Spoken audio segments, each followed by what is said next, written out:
এখন যে আন্দোলন করছে 8টা দল, তারা এবং আরো কিছু রাজনৈতিক দল মিলে জোট করবে, কিন্তু এখন জোট করবে না। এইটা কি কারণে? জামাতকে মানে বোঝা খুব কঠিন। জামাত এমন কিছু কৌশল নেয়, হয়তো সেই কৌশলের ভুল আছে, কিন্তু কোনো কোনো ক্ষেত্রে তারা খুব সফল হয়। যেমন সাম্প্রতিক সময় তারা যেভাবে রাজনীতিতে টিকে ছিল এবং তারপরে বিশ্ববিদ্যালয়গুলোতে তাদের যে জয়, এটা নিঃসন্দেহে তাদের একটা কৌশলের মানে সফলতা। সামনের নির্বাচনে এই কৌশলটা কেন? এটা হইতে পারে যে তারা 300 আসনেই নির্বাচন করবে, সেই 300 আসনে একক নির্বাচন করে যতগুলো আসন পায়, আর যেখানে পাবে না সেগুলো তারা তার সাংগঠনিক শক্তি দেখাতে পারবে, সেখানে তাদের ভোটের সংখ্যাটা দেখাতে পারবে। তাহলে হয়তো সেই ভোটের সংখ্যার ভিত্তিতে উচ্চ কক্ষে পিআর সেখানে হয়তো ভালো অবস্থা করতে পারবে। এরকম নানান হিসাব নিকাশ আছে।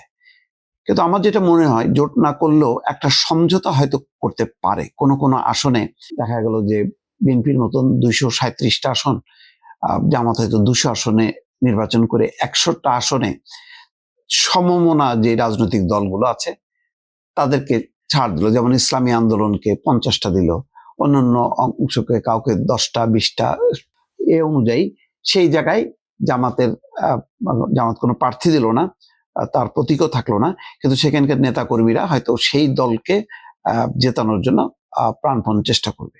সেটাও একটা কৌশল হতে পারে। আসলে কি কারণে যেখানে বিএনপির নেতৃত্বে একটা নির্বাচনী জোট হবার খুবই সম্ভাবনা যেখানে প্রবল, সেখানে জামাত ইসলামী জোট করবে না, সেই বিষয়টা কেন কি কারণে পরিষ্কার না। কিন্তু তিনি বলেছেন সিলেট ওসমানী আন্তর্জাতিক বিমানবন্দরে ভিআইপি লাউঞ্জে গণমাধ্যম কর্মীদের সঙ্গে আলাপকালে তিনি কথা বলছেন যে তারা জোট করবে না। বলছেন যে আমরা সবাইকে নিয়ে 2026 সালের ফেব্রুয়ারিতে নির্বাচন আদায় করে ছাড়বো, নির্বাচন না হলে নানা ধরনের বিশৃঙ্খলা সৃষ্টি হতে পারে। জামাতের আমির এই একটা জিনিসের উপলব্ধিটা ভালো লাগলো। যেমন ডাক্তার তাহের বলছিলেন যে জাতীয় নির্বাচন পিছিয়ে যেতে পারে, গণভোট খুব জরুরি। এখন কিন্তু দেখেন এই রিপোর্টটাতে, আমি চ্যানেল 24-এর রিপোর্টের কথা বলছি, সেখানে কিন্তু গণভোটের ফয়সালা আগে হইতে হবে, এই যে অ্যাগ্রেসিভ টোনটা কিন্তু নেই। বরং 2026 সালের ফেব্রুয়ারিতে নির্বাচন আদায় করতে হবে এবং নির্বাচন না হলে নানা ধরনের বিশৃঙ্খলা সৃষ্টি হবে। এই উপলব্ধিটা খুবই চমৎকার। এই উপলব্ধিটা কিন্তু বিএনপি বারবার বলার চেষ্টা করছে যে নির্বাচন যত পেছাবে দেশ বিপদে পড়বে, এবং সত্যি কথা বলতে বিপদেই আছে। দেশে কোনো আইন শৃঙ্খলা, প্রশাসনিক কর্তৃত্ব, নেতৃত্ব কোনো কিছুই নেই। ফলে পুরো বিষয়টা হচ্ছে যে ডক্টর মোহাম্মদ ইউনূসের নেতৃত্বে সরকার চলছে, যে সরকারের কোনো রকম একটা ভিত্তি, জনভিত্তি আছে, মানুষ সেটাকে মানে কোনো আমলে নিচ্ছে, সেটা কিন্তু বাস্তবে হচ্ছে না। এবং এই বিশৃঙ্খল অবস্থার কারণে দিনকে দিন পরিস্থিতি এতই নাজুক হচ্ছে যে কাউকে কোনো কন্ট্রোল করা যাচ্ছে না, আইন শৃঙ্খলা পরিস্থিতির অবনতি হচ্ছে এবং দেশে বিদেশে এটা নিয়ে নানা রকম সমালোচনা শুরু হয়েছে। সুতরাং জামাতের আমিরও সেই উপলব্ধিটা হয়েছে যে নির্বাচনটা হওয়া দরকার। এটা খুব চমৎকার যে বিএনপি যেখানে এখন ফুল সুইংয়ে নির্বাচনের মাঠে নেমে পড়লো, সেখানে নির্বাচন নিয়ে জামাত যদি কথা না বলে তাহলে তারা বিপদে পড়বে। যদিও আমি জানি যে সবাই জানে যে জামাত কিন্তু বহু আগে তাদের প্রার্থী তালিকা প্রকাশ করে তারা তাদের বিভিন্ন নির্বাচনী টিম মানে দৌড়ঝাঁপ করছে।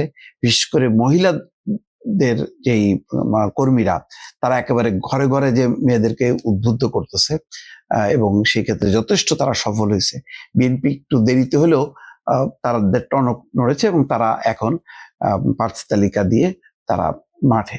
মোট কথা, এখন আর জাতীয় নির্বাচনের আগে অন্য কোনো ভোট টোট এই বিষয়গুলি এখন অপ্রাসঙ্গিক হয়ে যাচ্ছে, এটা হচ্ছে বাস্তবতা। এবং তাদের সেই জ্ঞান দ্বারা উপকৃত হই। সেই উপকৃত হওয়ার জায়গাতে মনে করি যে মাঝে মাঝে সেগুলো নিয়েও দু একটা কথা বলা দরকার, যে কি বলতে পারবো কি বলতে পারবো না। যখন কোনো একটা বিষয় নিয়ে কথা বলি, আসলে কি বিষয় নিয়ে কথা বলি? বিষয় নিয়ে কথা বলি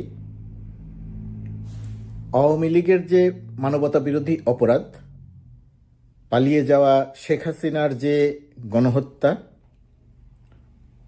আওয়ামী লীগের যে দেশের প্রশাসনকে তছনছ করে দেয়া, আর্থিক সেক্টরকে তছনছ করে দেয়া, সেই জায়গাটা নিয়ে মাঝে মধ্যে কথা বলি। আরেকটা কথা বলি, যারা সরকারের কাজ নিয়ে সমালোচনা করেন, আমি আবারও বলি, বারবার বলি, যে সরকারের সমালোচনা করলে আমার কোনো আপত্তি নাই। আংশিক অসত্য তথ্য হলেও আপত্তি করতে চাই না, কিন্তু যখন দেখি যে একটা অসত্য তথ্য সামনে এনে প্রোপাগান্ডা চালানো হচ্ছে, সেই তথ্যটা যখন আমার সামনে আসে, তখন আমি সেটা নিয়ে কথা বলি। কথা বলি মানে সত্য তথ্যটা দিতে চাই।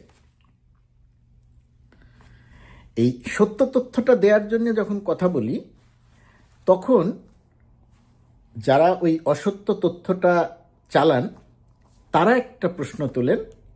আরও কিছু মানুষ আছেন, কি কারণে প্রশ্ন তোলেন আমি জানি না, হয়তো ঈর্ষা একটা কারণ হতে পারে, যেটা কোনো কারণেই হোক। তারা প্রশ্ন তোলেন যে সরকারি দায়িত্বে থেকে উনি কি একথা বলতে পারেন, সরকারি দায়িত্বে থেকে উনি এই কথা বলতে পারেন না, এই ধরনের কথা বলেন। এই জায়গাটাতে আমি আমার বক্তব্য আগেও পরিষ্কার করেছি, আবারও একটু পরিষ্কার করি। আমি সরকারি দায়িত্বে আছি সত্যি, আমি একটা প্রেস উইংয়ের দায়িত্ব আছি। প্রেসের সঙ্গে আমার কাজ, দেশের এবং দেশের বাইরের প্রেসের সঙ্গে আমার কাজ সরকারের যে কোনো রকমের কর্মকাণ্ডকে সামনে তুলে ধরা, সরকারের যে কোনো রকমের সরকার বিষয়ক যে কোনো রকমের প্রশ্নের উত্তর দেয়া, আমি যতটা জানি সেই বিষয়গুলো নিয়ে কাজ করা, কথা বলা। এবং সরকারের বিরুদ্ধে যে অসত্য প্রোপাগান্ডা, সেই বিষয়ে যদি আমার কাছে সুনির্দিষ্ট তথ্য থাকে, সেটা নিয়ে অবশ্যই আমার কথা বলার অধিকার আছে।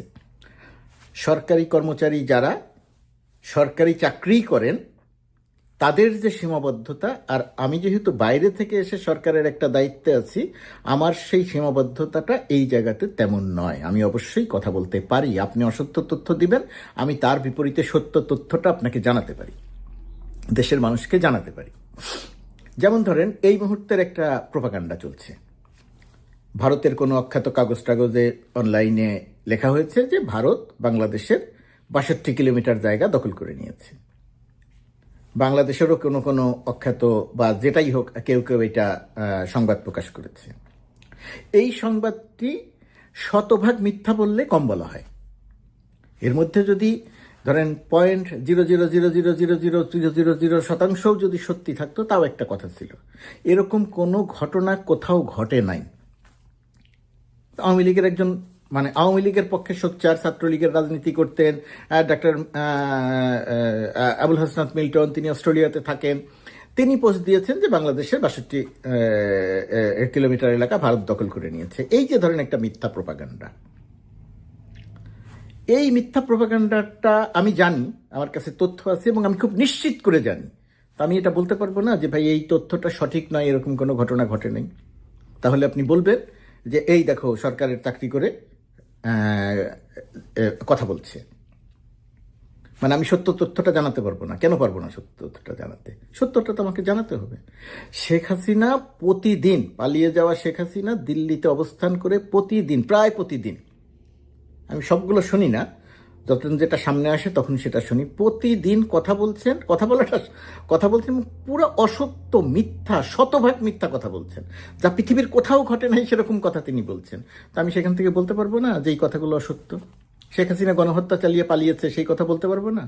শেখ হাসিনা টাকা লুটপাট করতে দিয়েছে তার লোকজনদেরকে দিয়ে, সেই কথা বলতে পারবো না? আমি তো সেই কথাগুলোই বলছি। তখন বলা হলো আওয়ামী লীগের 2 কোটি মানুষ ঘরবাড়ি ছাড়া। আমি প্রশ্ন তুলেছি, 2 কোটি মানুষ ঘরবাড়ি ছাড়ার তথ্য কি, প্রমাণ কি? কিছু মানুষ ঘরবাড়ি ছাড়া হতে পারে, অপকর্ম করে পালিয়েছে, কিছু নিপীড়ন নির্যাতনের শিকার হয়েছে, সেটাও সত্যি, গণঅভ্যুত্থানের পরে যেটা হয়, বিপ্লবের পরে যেটা হয়। কিন্তু 2 কোটি মানুষ ঘরবাড়ি ছাড়া, 2 কোটি মানুষ নিজের ঘরে থাকতে পারেন না, এই তথ্যটা সঠিক না। এই তথ্যটা নিয়ে আমি কথা বলেছি। তো যখনই এই তথ্যটা সামনে এনেছি, তখনই বলা হয়েছে উনি সরকারের চাকরি করে কথা বলতে পারেন। ভাই, সরকারি চাকরি করে বলতে পারেন? আমি তো কোনো দলের পক্ষে দালালি করছি না, আমি বিএনপির পক্ষে দালালি করছি না, একজন নেতাকে নিয়ে হয়তো কথা বলছি। আমি এনসিপির পক্ষেও দালালি করছি না, আমি কোনো বাম সংগঠনের পক্ষে দালালি করছি না, আমি জামাতের পক্ষে দালালি করছি না, এমনকি সরকারের সব কাজকেও আমি জাস্টিফাই করছি না। আমি শুধু আপনারা যে তথ্য বলছেন সেই তথ্যগুলোর কথা বলছি। তো যারা বলছেন আওয়ামী লীগ ছাড়া নির্বাচন গ্রহণযোগ্য হবে না, তারা বলছেন আওয়ামী লীগের এত শতাংশ ভোটার আছে। আমি প্রশ্ন করছি না, আওয়ামী লীগ ছাড়া নির্বাচন গ্রহণযোগ্য হবে না, পূর্বে বিএনপি ছাড়া নির্বাচন গ্রহণযোগ্য হয়নি, আর এখনকার আওয়ামী লীগ ছাড়া নির্বাচন গ্রহণযোগ্য হবে না, দুটি একসঙ্গে মেলানো যাবে না।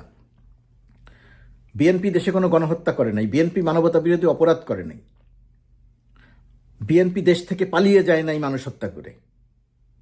আওয়ামী লীগ মানুষ হত্যা করে দেশ থেকে পালিয়ে গেছে, 1.5 থেকে 2,000 মানুষ হত্যা করেছে, কয়েকশো মানুষকে গুম করেছে, 20-30 হাজার মানুষকে পঙ্গু করেছে, 500-600 মানুষকে অন্ধ করে শেখ হাসিনা পালিয়েছে।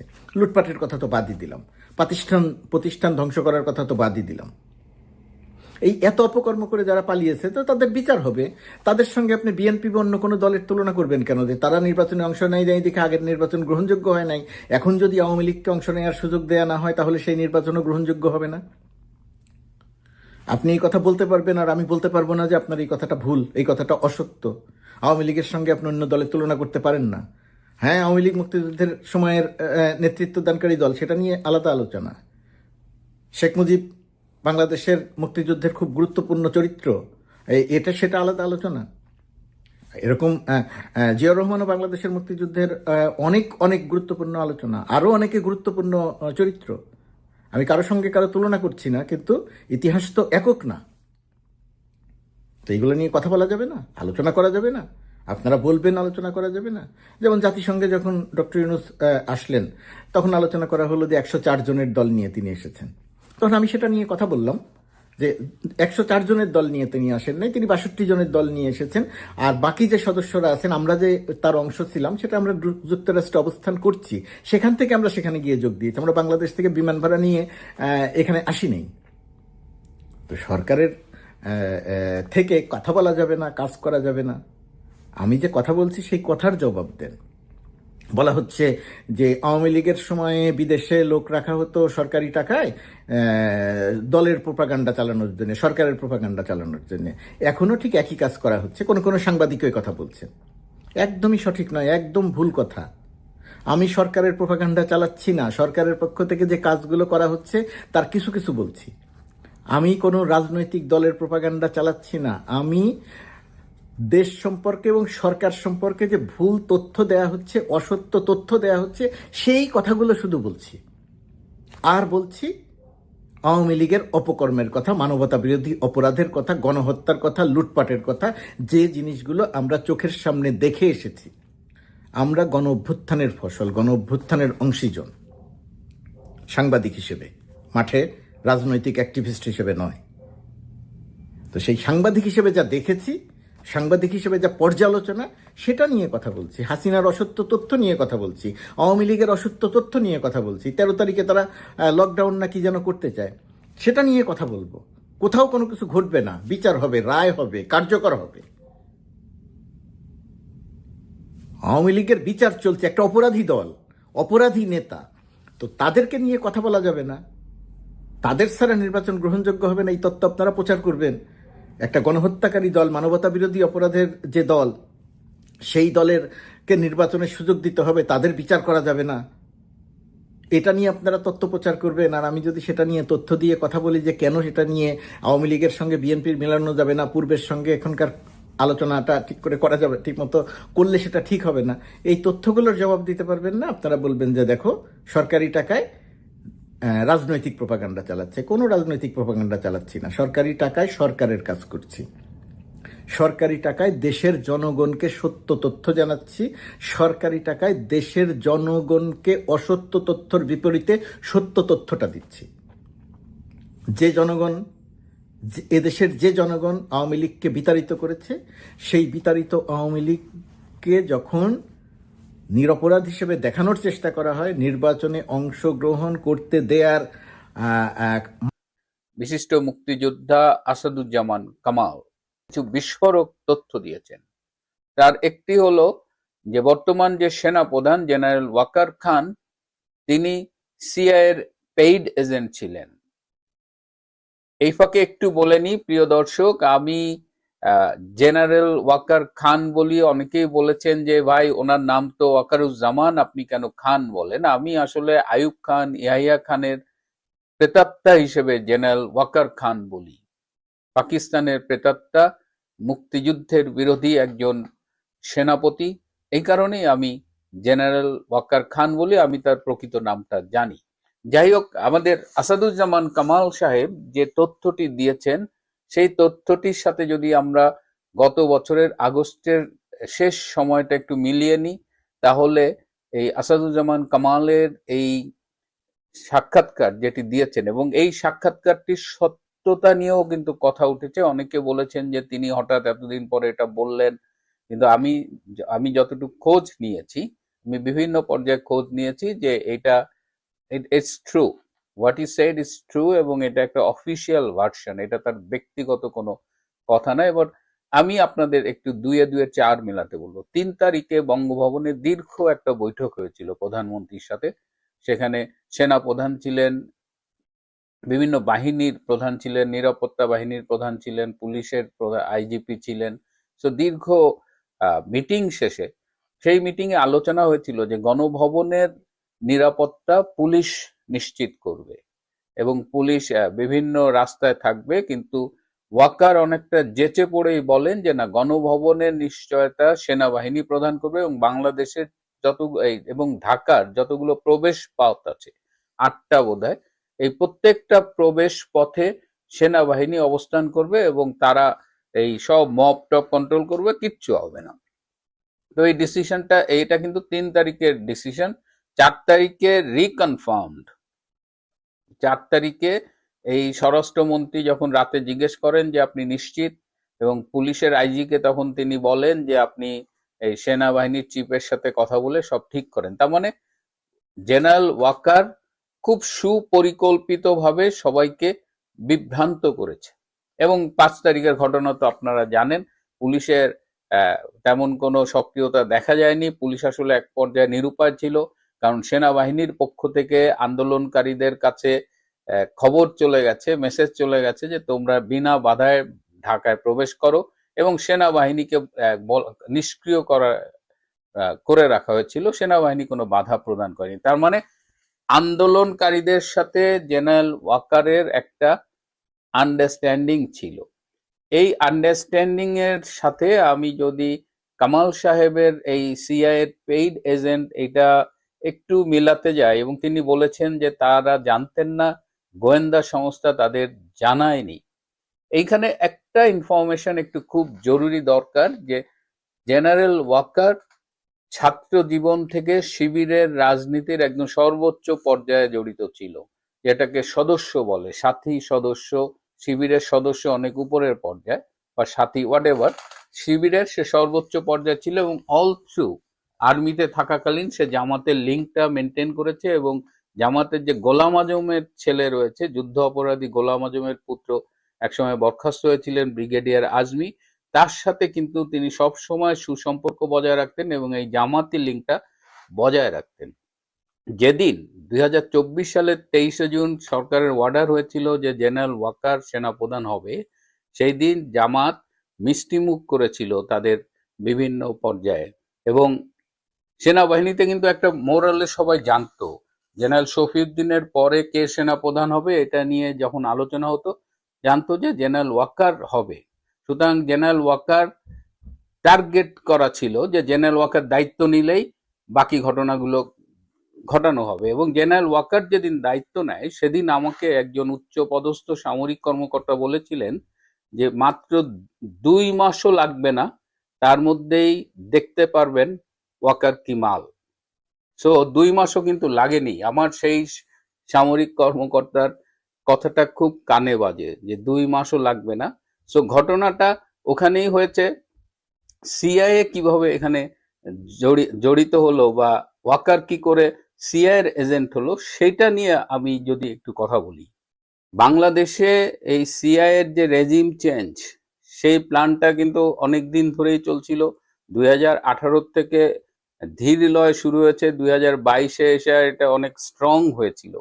তো সেই হিসেবে তারা, যেহেতু বিএনপি বারবার ব্যর্থ হচ্ছিল সরকার বিরোধী আন্দোলনে, এবার তারা টার্গেট করেছিল জামাতের মাধ্যমে তারা এই রেজিম চেঞ্জের আন্দোলনটা করবে, এবং সেখানে শিবিরকে কাজে লাগানো হয়েছিল, যারা ছাত্রলীগে ইনফিল্ট্রেট করেছিল। তো সেই হিসেবে যেহেতু জামাতের সাথে ওয়াকার আগেই লিঙ্কড, সেহেতু অটোমেটিক আর কি জামাত সিআইয়ের লিঙ্কে সাড়া দিয়েছে। আপনারা যদি একটু খোঁজ খবর রাখেন, সিআইএ বা আমেরিকা আর্মিকে কনভিন্স করার জন্য অনেক আগে চেষ্টা করেছে। জেনারেল আজিজের কথা আপনাদের মনে আছে, সেনাপ্রধান জেনারেল আজিজ, তার কাছেও পিটার হাস বেশ কয়েকবার ধর্ণা দেবার চেষ্টা করেছিলেন, কিন্তু জেনারেল আজিজ ব্যস্ততার কারণে হোক কিংবা ইচ্ছাকৃতভাবেই হোক কখনই পিটার হাসকে অ্যাপয়েন্টমেন্ট দেননি। পরবর্তী সেনাপ্রধান জেনারেল শফিউদ্দিনকেও আমেরিকার এই পিটার হাস এবং সিআইএর প্রতিনিধিরা অ্যাপ্রোচ করেছিল। শফিউদ্দিনের কাছেও তারা খুব একটা সুবিধা করতে পারেনি, কিন্তু জেনারেল শফিউদ্দিনের সাথে হয়তো বা একটা মিটিং হয়েছে, আমি নিশ্চিত না, কারণ এটা এ কারণেই বলছি যে জেনারেল শফিউদ্দিন তার বন্ধুদের সাথে খুব মজা করতো, দোস্ত একটা চেঞ্জ হইতে পারে। হ্যাঁ, ইট ওয়াজ এ জোক। আমি কেন জানি, কারণ তিনি আমার কলেজের বড় ভাই ছিলেন, সুতরাং তার বন্ধুদের সাথে বিভিন্ন আলোচনা আমিও মাঝে মধ্যে জেনে যেতাম। যাই হোক, জেনারেল আজিজের কাছে ব্যর্থ হয়ে, জেনারেল শফিউদ্দিনের কাছে ব্যর্থ হয়ে তারা জেনারেল ওয়াকারের ব্যাপারে, যেহেতু এখানে জামাত ইনভলভ ছিল, সো সিআইএ, জামাত, ওয়াকার একেবারে খাপে খাপ মিলে গেছে। এবং তিনি যেটা করেছেন যে মাননীয় প্রধানমন্ত্রী শেখ হাসিনার বিশ্বাসটাকে কাজে লাগিয়েছেন। শেখ হাসিনার সাথে তিনি বেইমানি করেছেন, এবং এই বেইমানি যে গত 5ই আগস্ট রেজিম চেঞ্জেই শেষ হয়ে গেছে তা না, গত 14 মাসও সে কন্টিনিউয়াসলি শেখ হাসিনাকে বিভ্রান্ত করেছেন। তিনি বিভিন্ন সময়ে শেখ হাসিনার সাথে যোগাযোগ করেছেন, কথা বলেছেন, শেখ হাসিনার সাথে নানা রকমের প্ল্যান করেছেন, এবং তিনি শেখ হাসিনার সাথে যতবার কথা বলেছেন সাথে সাথে তিনি ডক্টর ইউনূস এবং জামাতের আমির ডাক্তার শফিকুর রহমানকে সেটা জানিয়ে দিয়েছেন। অর্থাৎ শেখ হাসিনাকে তিনি একটি বিভ্রান্তির মধ্যে রেখেছেন। একই কাজ তিনি করেছেন ভারতীয় সেনাপ্রধানের সাথেও। ভারতীয় সেনাপ্রধানের সাথে কথা বলে সব তাল দিয়েছেন, এই করব সেই করব করে সে এইগুলো কাউন্টার এই আবারও ইউনূস এবং শফিকের কাছে জানিয়ে দিয়েছেন। এবং যখন ওয়াকার ধরা পড়ে গেছে শেখ হাসিনার কাছে এবং ভারতীয় সেনাপ্রধানের কাছে, তারপর থেকে তারা কিন্তু আর ওয়াকারের সাথে কোনো রকমের যোগাযোগ করে না। ওয়াকার খুব সম্প্রতিও চেষ্টা করেছে শেখ হাসিনার সাথে যোগাযোগ করে কথা বলবার জন্য, কিন্তু ওয়াকার নিজে না পেরে তার প্রতিনিধির মাধ্যমে, এবং আপনারা জানেন যে শেখ হাসিনার অত্যন্ত দুঃসম্পর্কের একটি আত্মীয়, সেই আত্মীয়দের মাধ্যমে তিনি চেষ্টা করেছিলেন শেখ হাসিনার কাছে পৌঁছানোর জন্য। দেশের বাইরে ওয়াকারের একজন প্রতিনিধি গিয়েছিলেন কুয়ালালামপুরে, এবং সেখান থেকে চেষ্টা করেছিলেন এবং আরো একজন আত্মীয়কে, শেখ হাসিনার একজন আত্মীয়কে কুয়ালালামপুরে আনা হয়েছিল, এবং তারা চেষ্টা করেছিলেন শেখ হাসিনার সাথে যোগাযোগ করবার জন্য, কিন্তু নেত্রীকে তারা ফোনে পাননি, এবং নেত্রী খুব সচেতন ভাবেই ওয়াকারের সাথে আর কোনো যোগাযোগ রাখেন, যোগাযোগ অ্যালাউ করছেন না আর কি, সোজা কথা। তো ওয়াকার এখন মোটামুটি কট। ওয়াকারের পৃথিবীটা খুব ছোট হয়ে আসছে। গতকাল আমি জামাত ফুরফুরে মেজাজে আছে একটা এপিসোড করেছিলাম। জামাতের সেই থিঙ্ক ট্যাঙ্ক ওয়াকার সম্পর্কে বলেছিল, এর আগে একবার রাজনৈতিকভাবে তারা বলেছিল ওয়াকার একটা মুনাফেক। জামাতের সবকিছু হওয়ার পরেও, এত জামাতের সদস্য বলেন, অনুসারী বলেন হওয়ার পরেও, গতকাল সেই থিঙ্ক ট্যাঙ্কের সেই তিনি বলেছেন ওয়াকারের ব্যাপারে যে Walker is a son of a bitch. ওয়াকারের পৃথিবীটা ছোট হয়ে আসছে, এবং এই সময়ে আমাদের আসাদুজ্জামান কামাল যে বোমাটা ফাটালেন সেটা সত্যি। এবং শেষ করব এই বলে যে সেদিন 5ই আগস্ট সিআইএর যে রেজিম চেঞ্জের যে প্ল্যানটা ছিল, সেই প্ল্যান ছিল শেখ হাসিনাকে গ্রেপ্তার করার, কিন্তু সেখানে জামাত এবং ওয়াকার মিলে সেই প্ল্যানটা একটু মডিফাই করেছিল।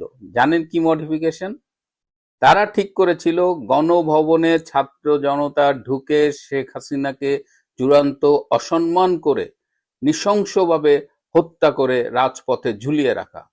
এই অংশটুকু সিআইএর প্ল্যানে ছিল না, এই প্ল্যানটি করেছিল জামাত, 71-এর সেই পরাজিত শক্তি। আর সেই জামাতের সেই সিদ্ধান্তে সায় দিয়েছিল শেখ হাসিনা নিয়োগকৃত সেনাপ্রধান জেনারেল ওয়াকার খান। আশা করি চা মুড়ি সব নিয়ে বসে পড়েছেন। আমিও যথাসময়ে আপনাদের সামনে হাজির খবরের ঝুড়ি নিয়ে।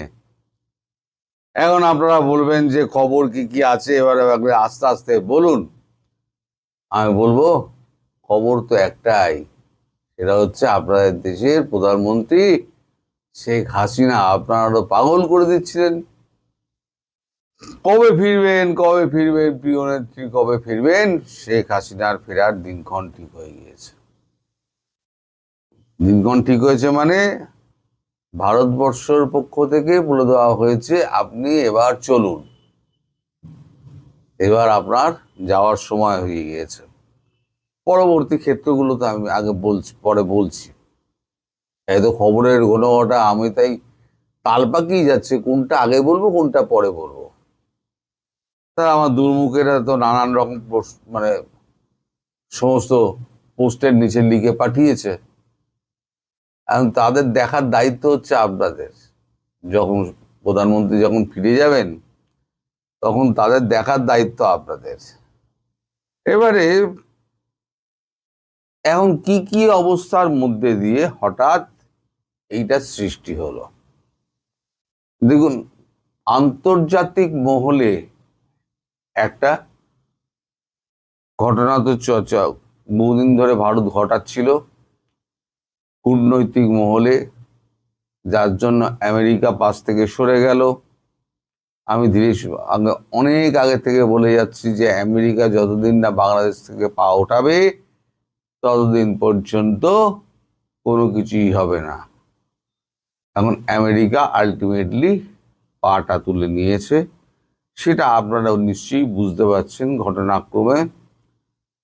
ভারতের সঙ্গে যে আর্মস ডিলটা হলো তারপরে পরেই ট্রেড ডিলটা এখনো বাকি আছে। ট্রাম্পকে এখন আর দেখছেন ট্রুথ সোশ্যালে আর কোনো রকম কথা বলতে, মোদিকে নিয়ে, বাংলাদেশকে নিয়ে, বা আপনার ট্রেড ডিল নিয়ে, ভারতকে নিয়ে কোনো কথা নেই। একেবারে সব চুপচাপ, এখন মেটো গঙ্গারামের মতো অবস্থা। ট্রাম্পের অবস্থা কিন্তু খুব একটা ভালো ঠেকছে না। আজকে আবার ওই ট্রেড ডিল নিয়ে আজ গভীর রাতে সুপ্রিম কোর্টে মামলাটার রায় আছে।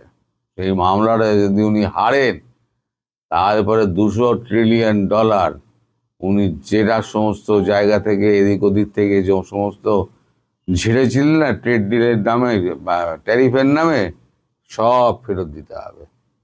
তার উপরে নিজের দেশের অবস্থা খারাপ, অর্থনৈতিক অবস্থা খারাপ। প্রতি 9 মাস অন্তর এখন $1 ট্রিলিয়ন করে ধার বাড়ছে।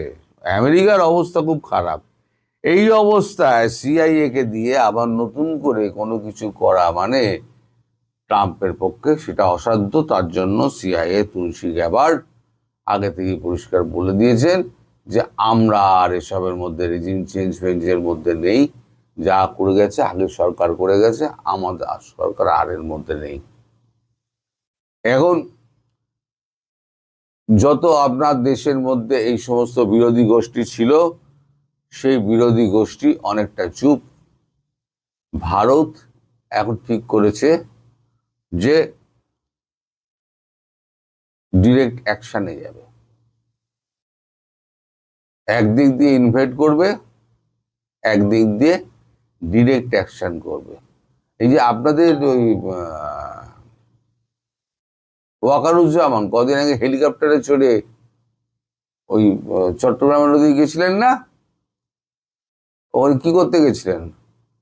চট্টগ্রামের ওদিকে খবর নিন, এই খবরটা কালকে বলবো। চট্টগ্রামের ওদিকে কি হচ্ছে একটু খবরটাও নিন। এদিকে আবার অনেকজন আবার বলছে যে না না এই খবরটা ভুল। ভুল কি ঠিক? আপনাদের স্বরাষ্ট্র উপদেষ্টা, তাকে গিয়ে জিজ্ঞেস করুন। তাকে একজন জিজ্ঞেস করেছিল, আর এক উপদেষ্টা, আরে কর্তা কি অবস্থা ওদিকে, শুনছি এই সমস্ত হয়ে গেছে।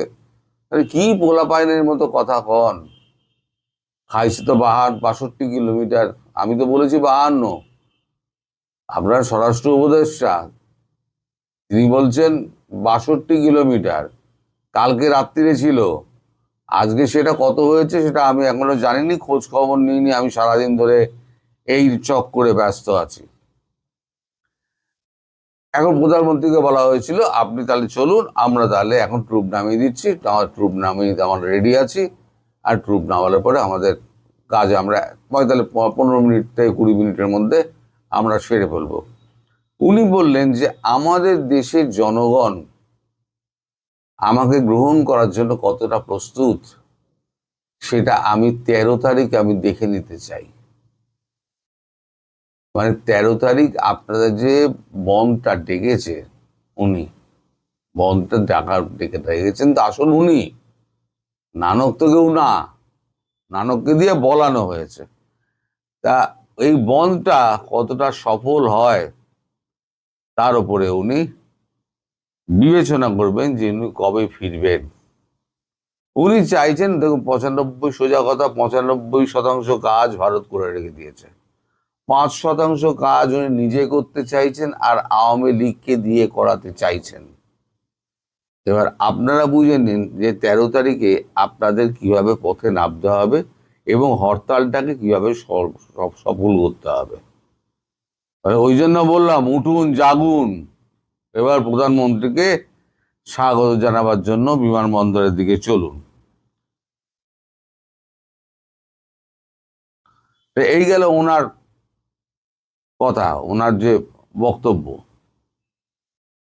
এবার আমি সকালবেলা যে ভিডিওটা করলাম তাতে আমি একটা কথা বলেছিলাম যে আওয়ামী লীগের যে সমস্ত কর্মী আছে, নেতা আছে এবং নিরপরাধ মানুষ যাদেরকে জয় বাংলা বলার জন্য জেলে পুরে রাখা হয়েছে, বিভিন্ন হত্যা মামলা দিয়ে, শিল্পী সাহিত্যিক থেকে আরম্ভ করে যারা সবাই রয়েছে, এদের সবাইকে জামিন না দিলে এদের কিন্তু অবস্থা খারাপ। তাই বলেছিলাম আমার টেলিগ্রাম নাম্বার আমি আপনাদের দিয়ে দেবো, আপনারা সেটা লিখে রাখবেন।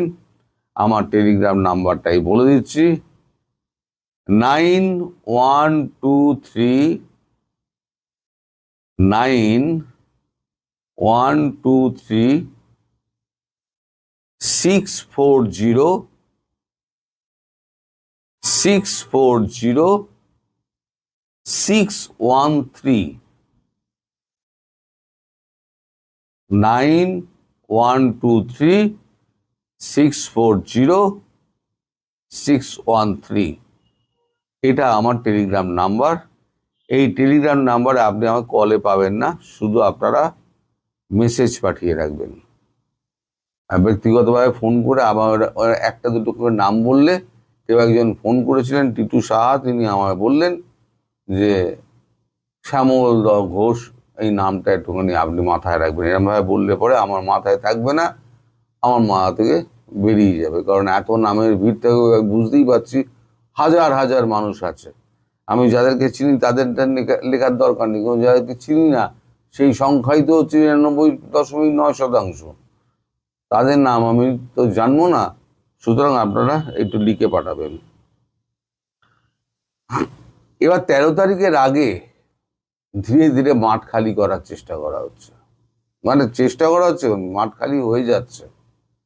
এই যে হঠাৎ করে আপনারা বলবেন যে 50% সেনা হঠাৎ মাঠ থেকে উঠে যাচ্ছে কেন?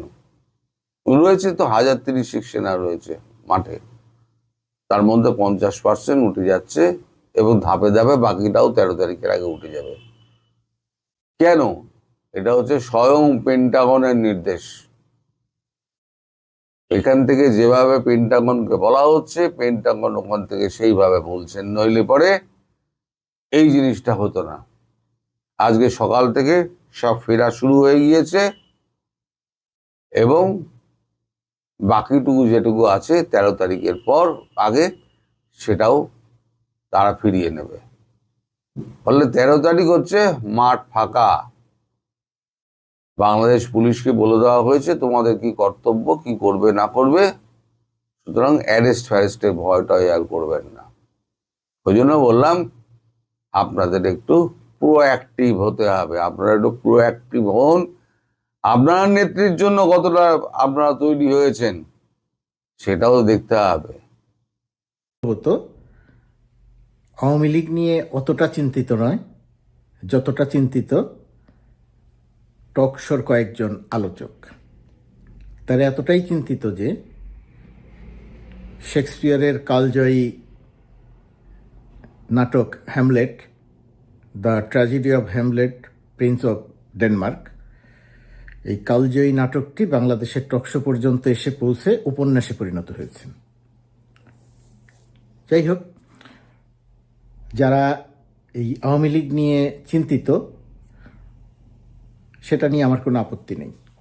তারা যেহেতু কথা বলছেন সেই কথার উত্তরে আমি কয়েকটি কথা বলছি। উত্তরেও ঠিক নয়, আমি আমার ভাবনাটা বলছি। তাদের কেউ কেউ যে সমস্ত কথা বলেন সেই সমস্ত জায়গাতে আমি আমার মতামতটা দেওয়ার চেষ্টা করি। যেমন বলা হচ্ছে যে আওয়ামী লীগের 6 কোটি ভোটার, আওয়ামী লীগের যত ভোটার আছে বিএনপি বাদ দিয়ে সব দলকে এক করলেও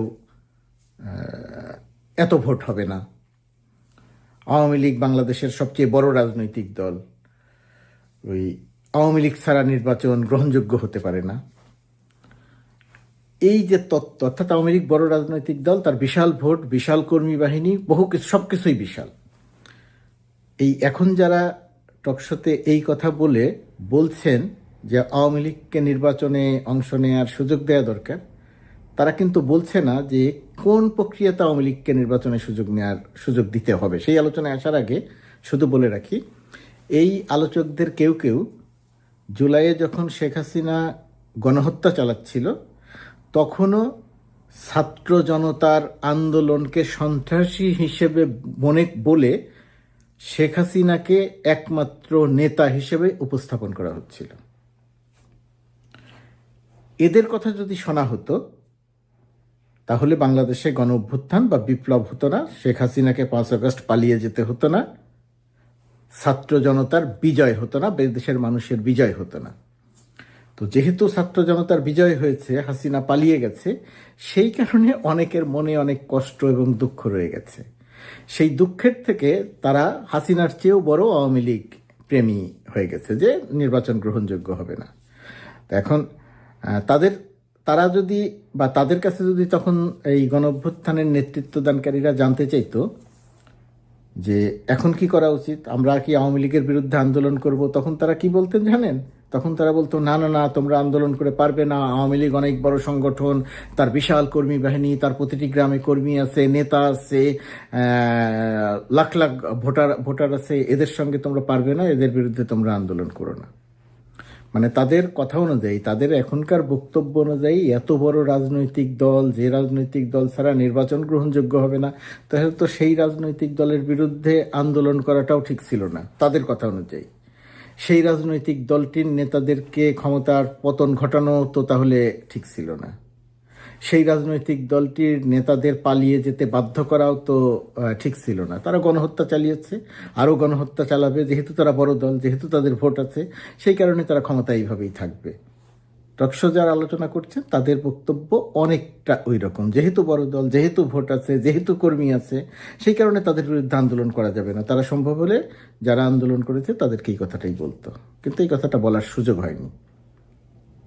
তখন তারা এই কথাটা বলতে পারেনি, শেখ হাসিনার গণহত্যার বিপরীতে দাঁড়িয়ে এই কথাগুলো বলার সুযোগ হয়নি। এই কারণে তারা তখনও শেখ হাসিনার নেতৃত্বে আস্থা রেখেছে এবং এই ছাত্র জনতাকে আদালতের দিকে তাকিয়ে থাকতে বলেছে, আলোচনা করে সমাধান করতে বলেছে।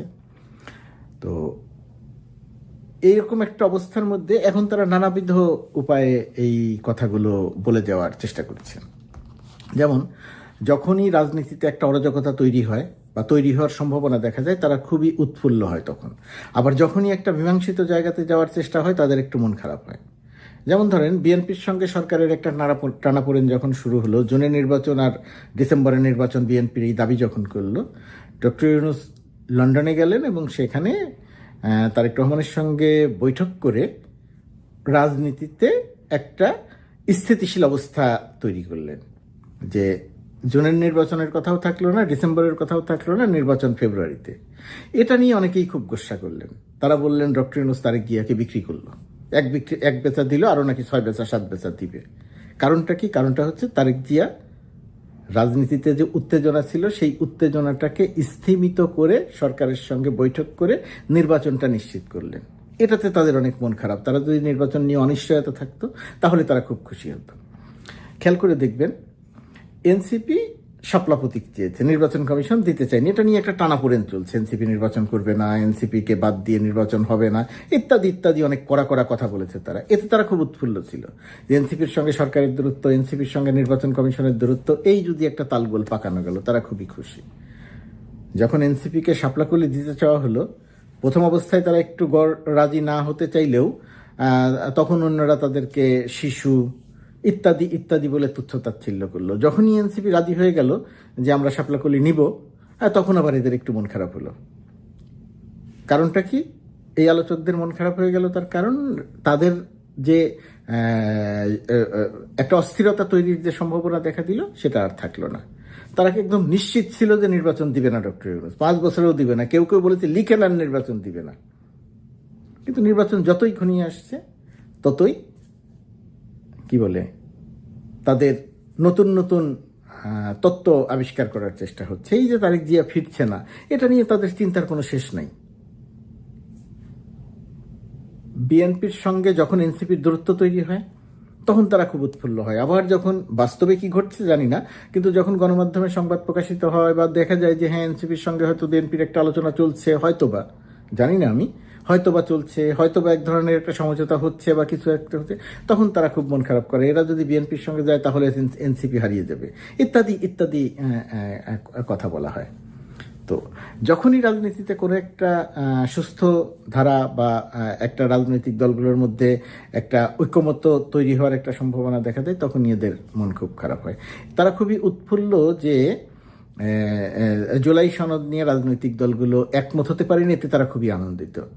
যদি একমত হয়ে যেত তাহলে এরা খুবই কষ্ট পেতেন।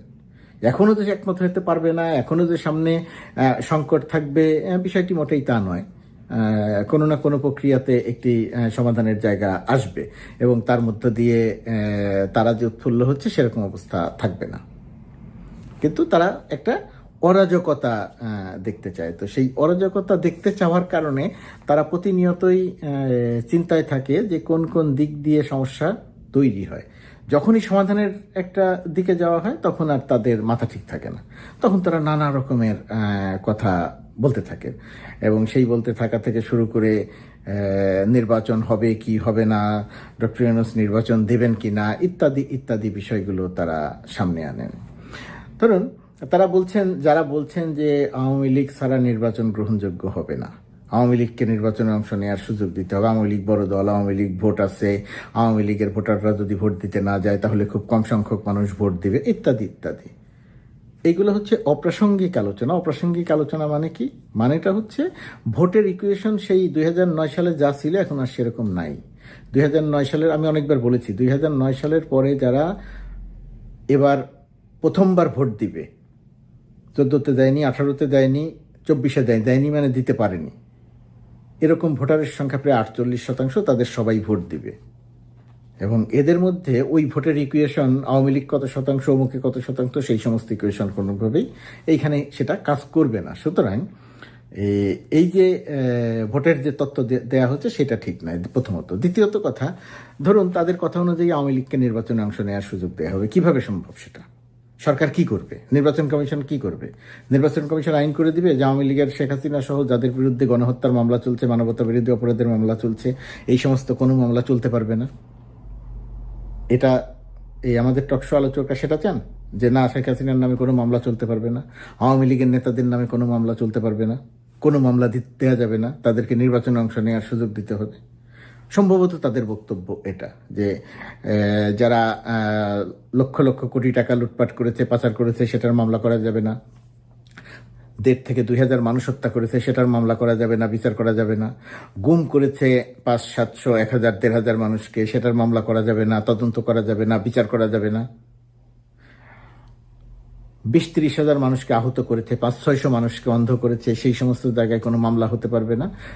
এই মামলাগুলো না করে, যেহেতু আওয়ামী লীগ বড় দল, যেহেতু আওয়ামী লীগ না হলে নির্বাচন গ্রহণযোগ্য হবে না, সেই কারণে আওয়ামী লীগকে নির্বাচনে নিয়ে আসতে হবে, শেখ হাসিনা সহ। আবার কেউ কেউ বলেন যে ভালো আওয়ামী লীগ যারা তাদেরকে নির্বাচনে, যাদের নামে মামলা হয় নাই তাদেরকে নির্বাচনে অংশ নেওয়ার সুযোগ দিতে হবে। এই কথা কি আওয়ামী লীগ বলেছে? এই কথা বললে তখন বলা হবে যে সরকার আওয়ামী লীগ ভাঙার চেষ্টা করছে। আওয়ামী লীগকে বলেছে যে যারা ভালো আওয়ামী লীগ, অমুকে ভালো আওয়ামী লীগ, সেই আওয়ামী লীগের নেতৃত্বে এখন আওয়ামী লীগ, ওই মানুষটার নেতৃত্বে এখন আওয়ামী লীগ চলবে, আওয়ামী লীগ নির্বাচনে অংশ নেবে। আওয়ামী লীগ এরকম কথা বলেছে? আওয়ামী লীগ বলেছে যে তারা নির্বাচনে অংশ নেবে? আওয়ামী লীগ তো বলে দিয়েছে এই সরকারের অধীনে কোনো নির্বাচনে অংশ নেবে না, তারা তত্ত্বাবধায়ক সরকার চায় এখন।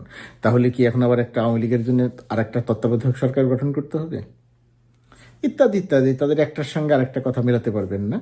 তবে তারা খুবই চিন্তিত আওয়ামী লীগকে নিয়ে, কারণ আওয়ামী লীগকে নিয়ে চিন্তিত সেটা সেই আলোচনায় আর না যাই। যে যেখান থেকে সুবিধার জনক মনে করে সে সেইখান থেকে কথা বলে, অথবা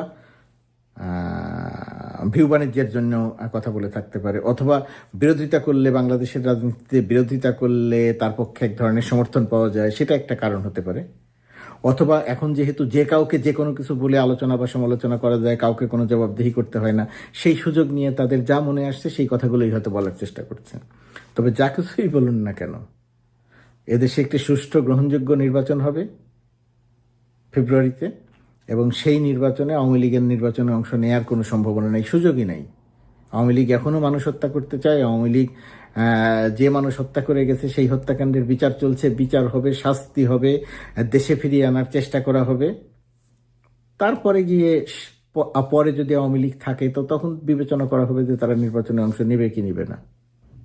বড় দল, তাদের ছাড়া নির্বাচন গ্রহণযোগ্য হবে না, আবারও যে ওই কথা। তাহলে তো তাদের বিরুদ্ধে আন্দোলন করাই ঠিক হয় নাই, গণঅভ্যুত্থান করাই ঠিক হয় নাই, বিপ্লব করাই ঠিক হয় নাই, তাদেরকে তো পালাতে বাধ্য করাই ঠিক হয় নাই এই আলোচকদের বক্তব্য অনুযায়ী। এই যে বলা হয় না 1971 সালে বাংলাদেশের মুক্তিযুদ্ধের কথা, যে তখন তারা এত টেলিভিশন ছিল না, পত্রিকায় লেখা হতো। তো বুদ্ধিজীবীদের কথায় যদি মুক্তিযুদ্ধ হতো, বা মুক্তিযুদ্ধ যারা করেছিলেন তারা যদি বুদ্ধিজীবীদের কথা শুনতেন, তাহলে বাংলাদেশ স্বাধীন হতো না। একই রকমভাবে এই টকশো আলোচকদের কথা শুনলে জুলাই বিপ্লব সংগঠিত হতো না।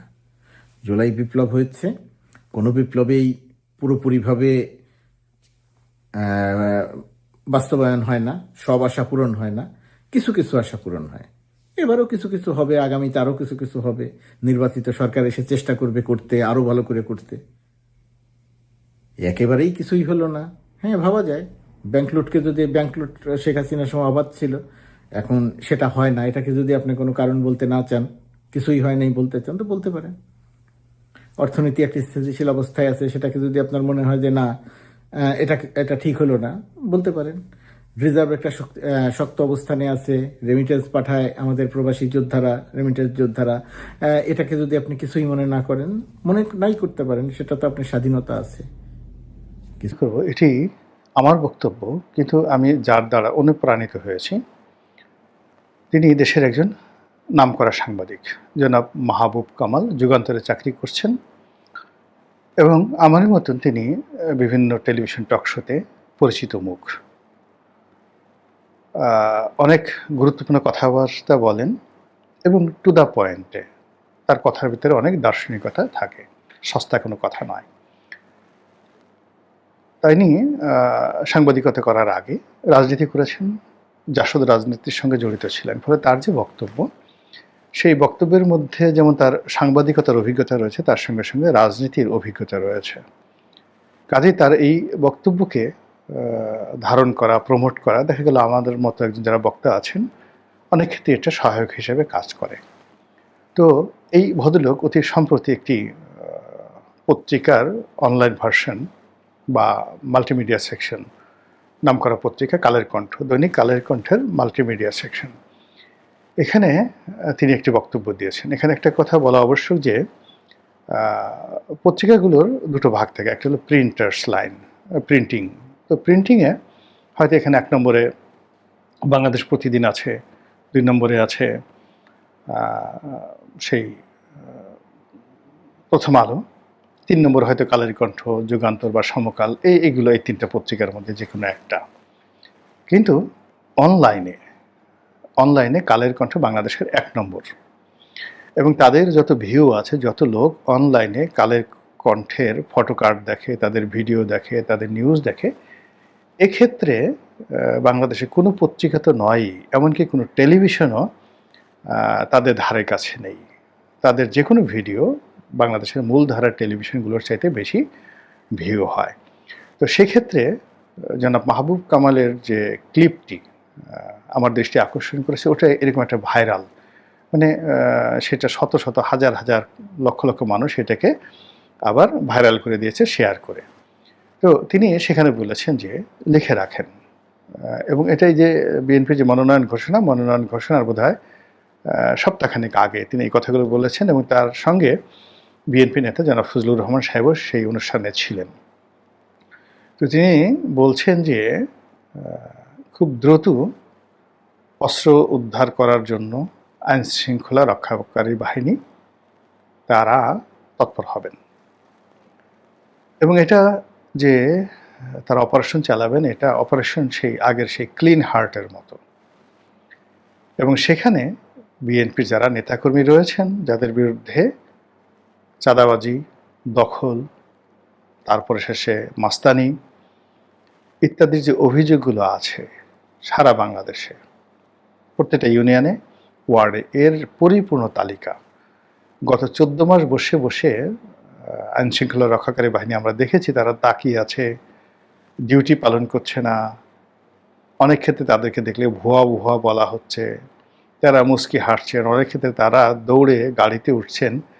এটা আইন শৃঙ্খলা রক্ষাকারী বাহিনীর আসল চরিত্র নয়। তারা যে কাজটি করছে একটা উদ্দেশ্য নিয়ে, তারা মাঠটা ফাঁকা করে দিয়েছে যেন বিএনপির যারা নেতাকর্মী তারা ফাঁদে পড়ে, এবং বিএনপি নেতাকর্মীরা সেই ফাঁদে পড়ে গেছে। ফলে কি হলো, এখন এই আইনশৃঙ্খলা রক্ষাকারী বাহিনী অপারেশন ক্লিন হার্টের নামে যদি অপারেশন চালায় তাহলে বিএনপির অস্তিত্ব থাকবে না।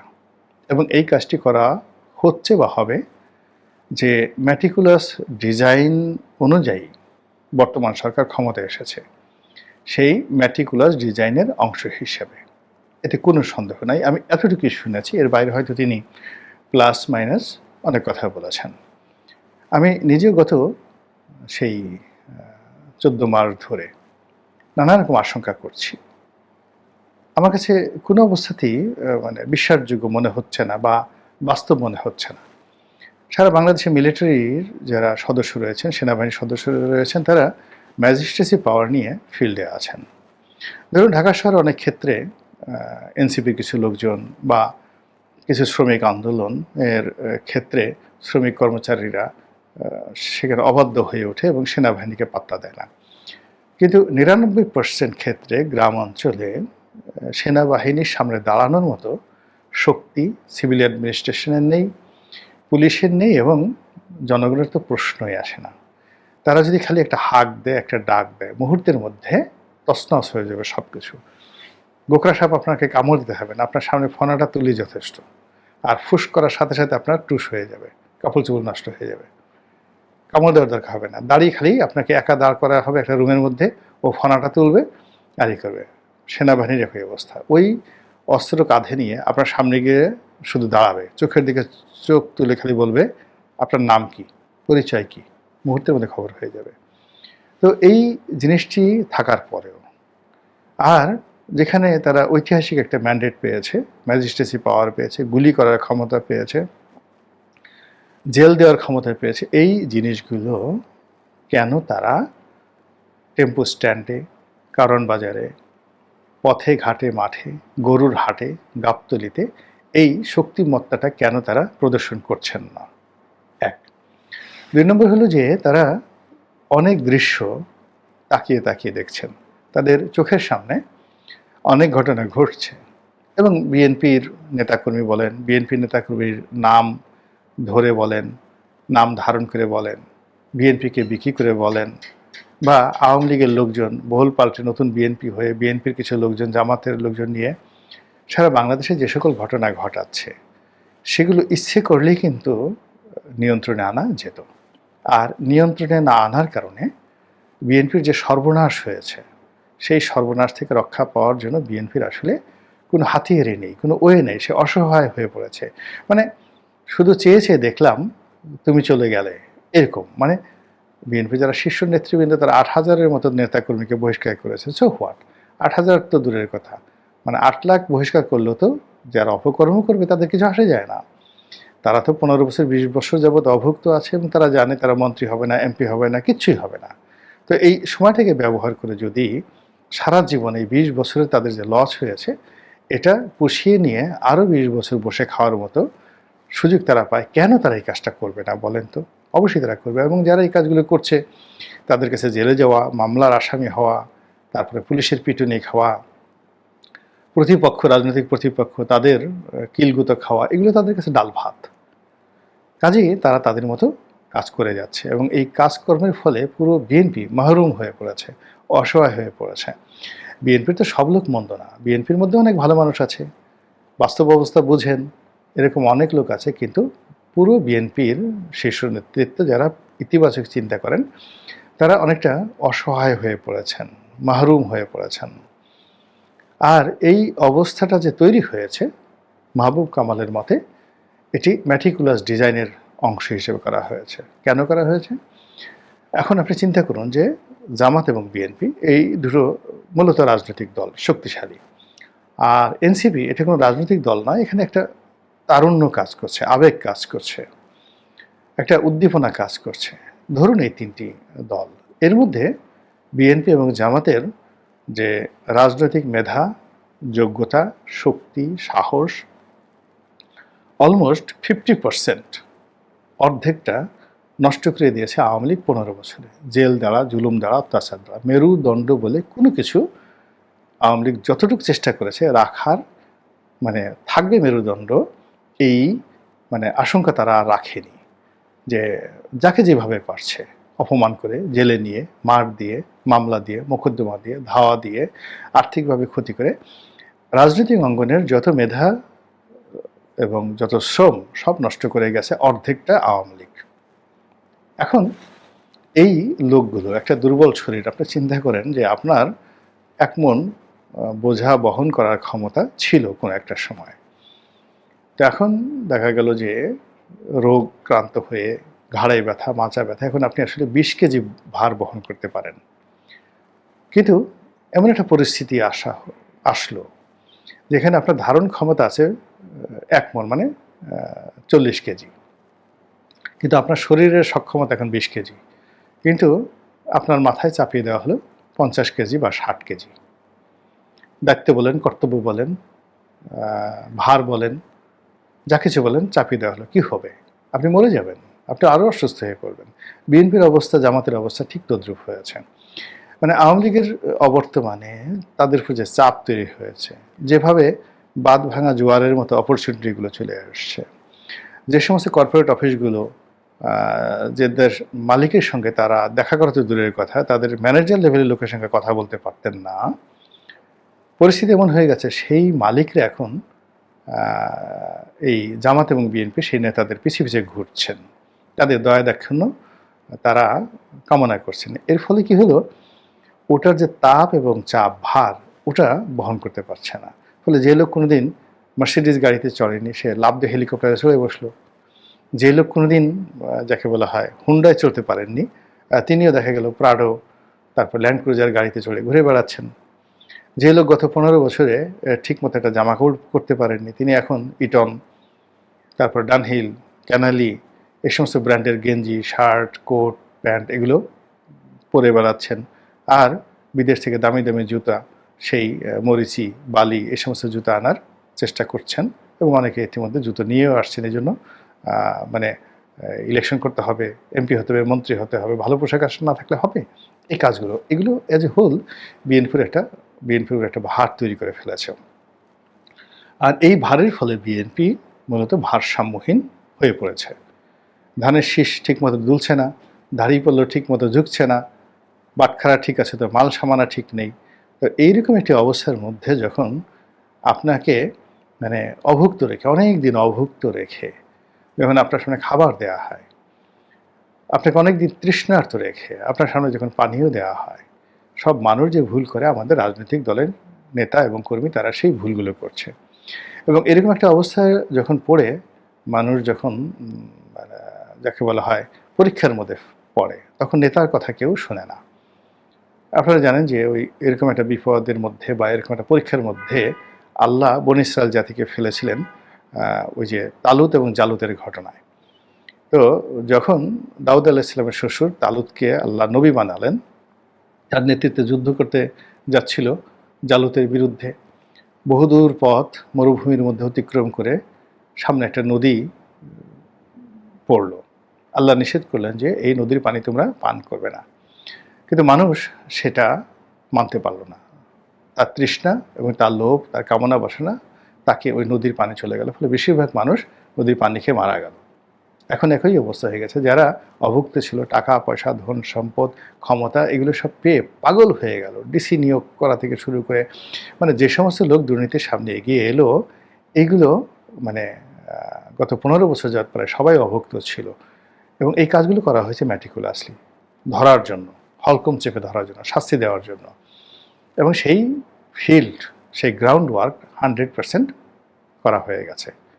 ফলে এখন কখন যে বেল টিপা হবে, কখন যে রিসেট বাটনে চাপ দেওয়া হবে, আর কখন যে হালুম করে ঝাঁপিয়ে পড়বে, আর কখন যে এই অপারেশন ক্লিন হার্ট নামে যে বিএনপির জমানাতে একটা যৌথ বাহিনীর অপারেশন চলেছিল, তছনছ করে দিয়েছিল সব কিছু, আবার বঙ্গবন্ধুর জামানাতেই এরকম একটা অপারেশন চালিয়েছিল রক্ষী বাহিনী, আওয়ামী লীগকে শেষ করে দিয়েছিল রক্ষী বাহিনী। একই অবস্থা, মানে বঙ্গবন্ধু ক্ষমতায়, আওয়ামী লীগ ক্ষমতায়, ঠিক সেই সময় রক্ষী বাহিনীর অত্যাচারে আওয়ামী লীগের সমস্ত কোমর ভেঙে দেওয়া হয়েছিল। আর এর কারণে কি হলো, আওয়ামী লীগ কিন্তু দাঁড়াতে পারেনি। এই জন্য একটা জিনিস বলা হয় যে যেখান থেকে যার যেভাবে উত্থান হয়, ঠিক সেখানে তার পতন হয়। এখন এই যে বিএনপি বা জামাত, এখন যে রাজনৈতিক শক্তি এনসিপি, যারা এই পরিবর্তিত পরিস্থিতিতে অর্থ পেয়ে, বৃত্ত পেয়ে, ক্ষমতা পেয়ে দিশাহারা হয়ে পড়েছেন, ভারসাম্যহীন হয়ে পড়েছেন, নিয়ন্ত্রণহীন হয়ে পড়েছেন, ধরাকে সরাক জ্ঞান করছেন, তাদেরকে ধরার জন্য যে ফাঁদ পাতা হয়েছে সেই ফাঁদে তারা আটকা পড়ে গেছেন। এখন যারা ফাঁদ পেতেছেন তারা কখন সুতায় টান দেবেন এটা তাদের ব্যাপার, বাট এটা যে হবে, এটা নিয়ে অনেক আপত্তি আছে। তারপরে আমি মনে করি এই মুহূর্তে দেশের প্রধান পত্রিকা হচ্ছে দৈনিক প্রথম আলো। কারণ প্রথম আলো যখন কোনো একটা নিউজ নিয়ে, যে কোনো একটা নিউজ নিয়ে, আমি সাধারণত যেটা করি, আমার যদি কোনো দ্বিধা থাকে সেটাকে আমি কনফার্ম করার জন্য আমি প্রথম আলো চেক করি যে প্রথম আলো কী লিখেছে। এই যে প্রথম আলোর প্রতি নির্ভরতা, এটা কিন্তু প্রথম আলো অর্জন করেছে। পুরো আওয়ামী লীগ আমলে তারা সরকারের সঙ্গে তাদের সম্পর্ক খুবই খারাপ ছিল, এবং সরকার প্রধানকে আমরা দেখেছি বিভিন্ন সময়ে প্রকাশ্যে বলতে যে তিনি প্রথম আলো পড়েন না, এবং প্রথম আলো সম্পর্কে উনি বিষোদ্গার করেছেন বহুবার, মানে হাসিনা সরকার। তারপরেও প্রথম আলো কিন্তু তার সেই অবস্থানটা বজায় রেখেছে। কিন্তু ইন্টারেস্টিং হলো, আজকে প্রথম আলোতে একটা নিউজ প্রচারিত হয়েছে, সেটা হলো ওনারা বলতে চাচ্ছেন না, শিরোনামটা এরকম যে বিএনপির কাছে 20 আসন চায় এনসিপি, চায় মন্ত্রিসভার হিস্সাও, মন্ত্রিসভায়ও হিস্সা, এই ওনারা লিখেছেন শিরোনামটা। ভেতরে মূল বক্তব্যটা হলো যে এই নির্বাচনকে কেন্দ্র করে এখন তো বিএনপি অথবা এনসিপি অথবা জামাত অথবা অন্যান্য এবি পার্টি এবং অন্যান্য পার্টি যেগুলো আছে, তারা তো নানা ধরনের নির্বাচনী জোট করছে, যে কার সঙ্গে কে জোট করে নির্বাচন করবে। এর মধ্যে আমরা দেখেছি যে জামাতে ইসলাম তার 300 আসনের প্রার্থী ঘোষণা করেছে, কিন্তু তারপরেও বলা হচ্ছিল জামাতও জোট করতে পারে, এবং যদি কারোর সঙ্গে খুব কার্যকর কোনো জোট হয় তাহলে হয়তো তারা সেখান থেকে কিছু আসন ছেড়েও দিতে পারে। একই রকম কথা বলা হচ্ছে বিএনপি সম্পর্কেও, কারণ বিএনপি এর মধ্যে 237টা আসনের সম্ভাব্য প্রার্থীদের নাম ঘোষণা করেছে। এরা কেউ চূড়ান্ত না, কিন্তু সম্ভাব্য প্রার্থী। সম্ভাব্য প্রার্থী তারা যেহেতু চূড়ান্ত না, 300 করতে পারত, কিন্তু তা তারা করেনি, 237টা করেছে। 63টা আসন তারা ফাঁকা রেখেছে। কেন? এটা নিয়ে প্রশ্ন হয়েছে। বলা হচ্ছে তাহলে হয়তো তারা এই আসনগুলো অন্য কাউকে দেবে, কারোর সঙ্গে জোট করবে, এরকম। বিএনপি কিন্তু বলেছে মাঝখানে যে 237টা আসন তারা ঘোষণা করেছে সেগুলিও চূড়ান্ত না, ওখানে আবার চেঞ্জ হতে পারে। কিন্তু আমরা দেখেছি যে এনসিপির সঙ্গে বিএনপির একটা নির্বাচনী জোটের কথা একটু আগে থেকে শোনা যাচ্ছিল, বেশ কিছুদিন ধরে শোনা যাচ্ছিল। আমার কাছে মনে হয়েছে এটা খুব একটা প্র্যাকটিক্যাল কথা না। আমি নিজে যদি বিএনপি নীতি নির্ধারকদের মধ্যে থাকতাম তাহলে আমি এই ধরনের জোট করতে চাইতাম না। যাক, সেটা আমার ব্যাপার, আমি যেভাবে বুঝি। কারণ জোটটা মানুষ কখন করে? যখন দেখে অন্য একটা দল, ছোট দল, সে হয়তো খুব একটা বড় মানে আসন পাবে না, কিন্তু তাদের কিছু ভোট আছে, 10% অথবা 8%, 7% ভোট আছে, এবং কোনো কোনো আসনে বড় দল যেটা আছে ওইখানকার, তার হয়তো ওই 7-8% ভোট নিয়ে একটু দ্বিধা আছে, যে ওইটুকু ভোট পেলে হয়তো তারা জয়ী হতে পারে, ওইটুকু ভোট পেলে তার না হলে তারা হয়তো হেরে যেতে পারে। এরকম কিন্তু আমরা আগের নির্বাচনগুলি দেখেছি। কাজে যেমন 96-এর যে নির্বাচনটা হয়েছিল, সেখানে বিএনপি কিন্তু অনেক আসনে এই 500-600 এরকম ভোটে কিন্তু হেরে গিয়েছিল। তারা যদি ওই নির্বাচনে জামাত ইসলামকে সঙ্গে পেত, তাহলে হয়তো তারা জিততে পারত। এই জন্যই তারা 2001 সালে জামাতকে সঙ্গে নিয়ে নির্বাচন করেছে, এবং ওখানে আবার আওয়ামী লীগের জন্য একই ভাগ্য ছিল। কাজে এই জোটটা সাধারণত এভাবে হয়। তো এখানে বিএনপির কিছু কিছু জোটের কিছু তাদের শরিক কিছু দল আছে, যাদের সঙ্গে তারা গত 15-16 বছর ধরে আন্দোলন করেছে একসঙ্গে। তাদেরকে তারা কিছু হয়তো আসন দেবে, যেমন গণ অধিকার পরিষদ আছে, তারপর নাগরিক ঐক্য আছে, তারপর এনডিএম, এগুলো আছে কিছু। এদেরকে তারা হয়তো কিছু মানে আসন দেবে, এরকম একটা ধারণা অনেকের মধ্যে আছে, প্রচলিত আছে। হতেও পারে, না হতে পারে। কিন্তু এনসিপির সঙ্গে তাদের এরকম একটা সম্পর্ক আছে এটা আমি কখনো শুনিনি, বরং আমি বিভিন্ন সময় দেখেছি এনসিপি বিএনপিকে তীব্র ভাষায় সমালোচনা করে, এনসিপি বিভিন্ন লিডাররা। এই কারণে আমার কাছে মনে হয়েছে যে বিএনপি আর যাই হোক এনসিপিকে সঙ্গে নেবে না। এবং আরেকটা কারণ হলো, এনসিপির খুব বেসিক্যালি খুব মানে অসাধারণ কোনো ভোট ব্যাংক আছে, এটাও আমার কাছে কখনোই মনে হয় নাই। এনসিপি যারা শীর্ষ পর্যায়ের নেতা, তারাও নির্বাচনে কতটুকু ভালো করতে পারবে, তার এলাকায় তাদের খুব ভালো ভোট আছে, এটা আমার কখনোই মনে হয় নাই। দুই একটা জায়গায় হয়তো তাদের কিছুটা ভোট আছে, যেমন হাসনাত আবদুল্লাহর যে আসনটা, সেখানে তার একটা পরিচিতি এবং তার একটা জনপ্রিয়তা আছে বলে আমি শুনেছি। আমার কথা বিশ্বাস করেন না, আমি যতটুকু শুনেছি সেটা আমি বলি। এবং হান্নান মাসুদ যে এলাকায় আছেন, ওনার যে বাড়ি হাতিয়াতে, ওখানেও তার কিছুটা জনপ্রিয়তা আছে বলে আমার ধারণা হয়েছে আর কি। তো এরকম দুই একটা আসন ছাড়া তাদের আর কোনো খুব বেশি একটা তাদের জনপ্রিয়তাও খুব একটা আছে ওই এলাকায়, এটা আমার কাছে কখনোই মনে হয় নাই। তাহলে তার সঙ্গে বিএনপি নির্বাচনী জোট করতে যাবে কেন? কি লাভ? 3টা পয়েন্ট। একটা হলো, এর সঙ্গে জোট করলে আপনার ক্ষমতায় যাওয়াটা নিরঙ্কুশ হয়, দ্বিধাহীন হয়, সন্দেহমুক্ত হয়, এটা একটা। দ্বিতীয় কারণ হলো, এখানে তাদের অনেক ভোট আছে, সেই ভোটগুলি তারা প্রায় জয় হয়েই যাবে হয়তো বা, তাহলে তাকে একটু আমরা হেল্প করি, এইটা একটা। আরেকটা হতে পারে, এই দলের সঙ্গে আমার নীতিগত অনেক মিল আছে, বিভিন্ন সময়ে আমাকে তারা মরাল সাপোর্ট দিয়েছে, অতএব তার সঙ্গে আমি জোট করব। যেটা নাকি এই যে মাহমুদুর রহমান মান্নার দল, অথবা নুরুল হক নূরের দল, অথবা জুনায়েদ সাকির দল, এগুলির সঙ্গে তার কিন্তু একটা এই ধরনের ঐক্য আছে, যে তাদেরকে মরাল সাপোর্ট তারা বিভিন্ন সময় দিয়েছে। কিন্তু এই সাপোর্ট তারা তো এনসিপির কাছ থেকে পায়নি, তাহলে তারা এনসিপির সঙ্গে জোট করবে কেন? তাও আবার 20টা আসন দিয়ে। ভাবেন, কেবল 20টা আসনই না, কিছু কিছু কিন্তু তারা মন্ত্রিত্ব চাচ্ছে, তারা মিনিমাম 3টা মন্ত্রিত্ব চাচ্ছে। এই নিউজটাতে এই কথা বলা হয়েছে। 3টা মন্ত্রিত্ব মানে বোঝাই যাচ্ছে যে মাহফুজ আলম আছে একজন, তারপরে আপনার আসিফ মাহমুদ, সজীব ভুঁইয়া, এবং নাহিদ ইসলাম যেহেতু আগে মন্ত্রিসভায় ছিল, মানে উপদেষ্টা পরিষদে ছিল, হয়তো তাকেও নেওয়ার কথা ভাবা হচ্ছে। তো এই ধরনের একটা, তো এই যে রিপোর্টটা, আমি রিপোর্টটা মানে মোটামুটি মন দিয়ে পড়লাম, আমি কোথাও এখানে দেখলাম না তো ওনারা এটা কার সঙ্গে কথা বলে এই রিপোর্টটা করেছে। উনি বলেছে যে উভয় দলের সূত্র, বলছে উভয় দলের সূত্রের সঙ্গে তারা আলাপ করেছে, এবং উভয় দলের সূত্রটা কে তা কিন্তু তারা ক্লিয়ার করেনি। তারা বলছে যে এনসিপির নীতি নির্ধারণী পর্যায়ের 4 জন নেতার সঙ্গে এই বিষয়ে আলাপ হয়েছে, এবং এই বিষয়ে ওয়াকিবহাল বিএনপির একাধিক নেতার সঙ্গে কথা হয়েছে প্রথম আলোর।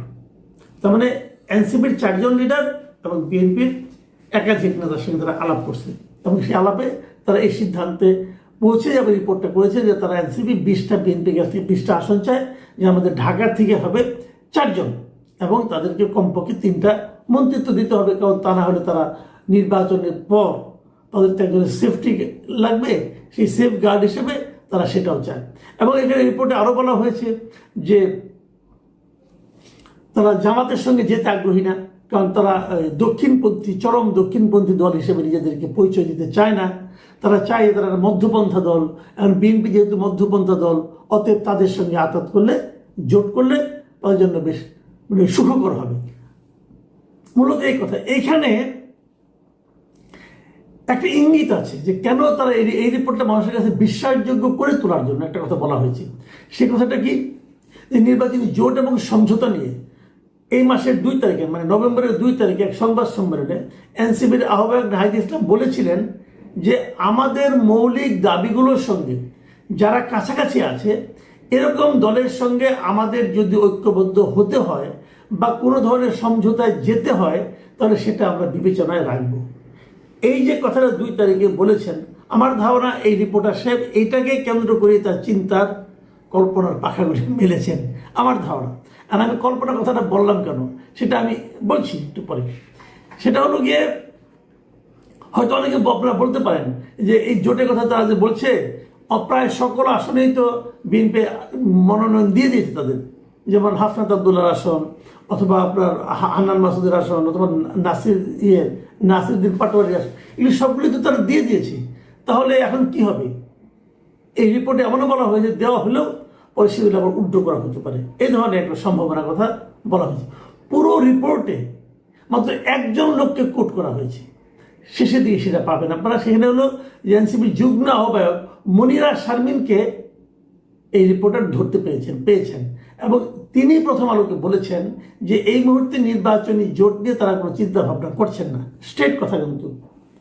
তাহলে পুরো রিপোর্টটা তো ওনার যে স্পেকুলেশন তা কিন্তু মনিরা শারমিন কিন্তু নাই করে দিল। ইন্টারেস্টিং হলো এই রিপোর্টটা প্রকাশিত হওয়ার পর আমি বেশ কয়েকটা পত্রিকায় এই ধরনের নিউজ দেখলাম। তার মধ্যে যেমন দৈনিক কালবেলা তারা এই নিউজটা করেছে, একই জিনিস আমি সেটাও পড়ে দেখেছি, মোটামুটি একই ধরনের কথা। মানে প্রথম আলোতে যা লিখেছে ওইটাই মোটামুটি বলা যায় যে রিপ্রোডাকশন তারা করেছে। এবং আজকের পত্রিকা এবং কালের কণ্ঠ তারাও এই নিউজটা করেছিল, কিন্তু আমি অনলাইনে যে এটা খুঁজে পেলাম না। তাদের কিন্তু গুগলে সার্চ করে পাবেন, তারা নিউজটা দিয়েছিল, পরে বোঝা উঠিয়ে নিয়েছে, এর সত্যতা প্রমাণ করতে পারেনি। এখন এই 2 পত্রিকায় নিউজটা উঠিয়ে নেওয়ার কারণে আমার কাছে প্রথম আলো রিপোর্টের সত্যতা নিয়ে আসলে একটু সন্দেহ তৈরি হয়েছে। এই ব্যাপারে এনসিপির রিয়াকশন কি? এনসিপি কিন্তু একটা বিবৃতি দিয়েছে এবং তারা বিবৃতি দিয়ে বলেছে এ ধরনের কোনো রকম মন্ত্রিসভায় মানে আসন কিংবা মন্ত্রিসভার পদ তারা চায়নি।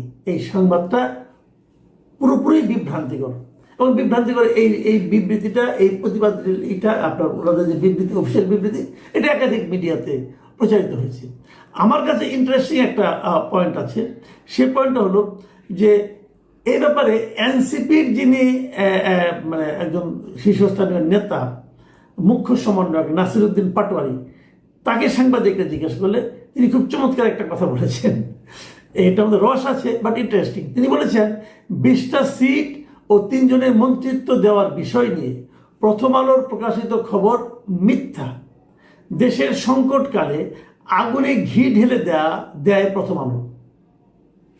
দেশের সংকটকালে প্রথম আলো আগুনে ঘি ঢেলে দেয়। তারপরে বলছে মতি ভাইকে বলবো, মানে প্রথম আলো যিনি সম্পাদক মতিউর রহমান, তাকে উদ্দেশ্য করে বলছেন যে মতি ভাইকে বলবো আপনি হয় সাংবাদিকতা করেন না হয় রাজনীতি করেন, প্রয়োজনে এনসিপি থেকে আমরা আপনাকে মনোনয়ন দেব।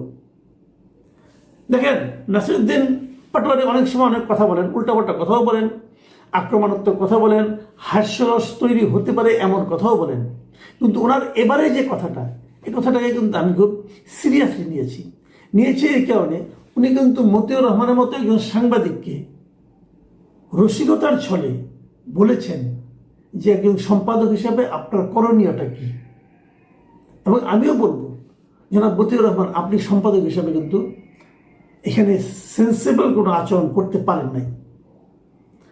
আপনার রিপোর্ট ছাপা হয়েছে আপনার পত্রিকায়, কিন্তু ওই রিপোর্টটা পড়ে কোনো পাঠক কিন্তু সন্তুষ্ট হতে পারবে না। এটা আমার কাছে একটা গসিপ নিউজ মনে হয়েছে। হয়তো আপনারা 4 জন এনসিপি লিডার সঙ্গে আলাপ করেছেন, তাদেরকে কোট করেন, পারবেন? তাদের নাম বলেন, পারবেন তো না। যদি পারেন তাহলে আমি আমার কথা তুলে দেব, কিন্তু আপনি যেভাবে লিখেছেন আপনার পত্রিকা, যেভাবে ছাপা হয়েছে, এটাকে আমি আজকে রিপোর্ট আমি নিজেই বলি না। দেখুন, আমি নিজে টানা প্রায় 15-16 বছর রিপোর্টিং করেছি। আগে ছোট রিপোর্টার হয়তো ছিলাম, কিন্তু আমরা কিন্তু এই জিনিসটা মানতাম যে যদি আমরা না আনতাম, কোনো কমেন্ট না আনতাম, মানে একটা এই ধরনের সবই যদি মানে এই নির্ভরযোগ্য সূত্র, নাম প্রকাশ অনিচ্ছুক বলি আমরা, তখন আমাদের ওই সময় আমি যার সঙ্গে কাজ করতাম মিস্টার তোয়াব খান, তিনি বলতেন যে দেখো ওরকম নির্ভরযোগ্য সূত্র, নাম প্রকাশে অনিচ্ছুক সূত্র, এটাগুলোকে বানিয়ে বানিয়ে লেখে, এটা আমরাও বুঝি, আমার পাঠকরাও বুঝি। আমি রিকোয়েস্ট করবো প্রথম আলোর সম্মানটা আপনি রক্ষা করুন। আর পাশাপাশি আমি আরেকটা কথা বলি, আমি নিজে পার্সোনালি মনে করি বিএনপির সঙ্গে এনসিপির নির্বাচনে আঘাত হবে না, একেবারেই হবে না। আর 3টা মন্ত্রিত্ব, এটা তো ইম্পসিবল। আর যদিও আঘাত হয়, যারা বিএনপির সঙ্গে আঘাত করবে তারা এরই মধ্যে কিন্তু বেশ আতঙ্কে আছেন এই কারণে যে আঘাত করলে পরে নির্বাচনী জোট করলেন, সেখানে বিএনপি তার কোনো প্রার্থী দিলেন না, কারণ না দিলে পরে কি হবে, উনি দাঁড়াবেন, কিন্তু তাতে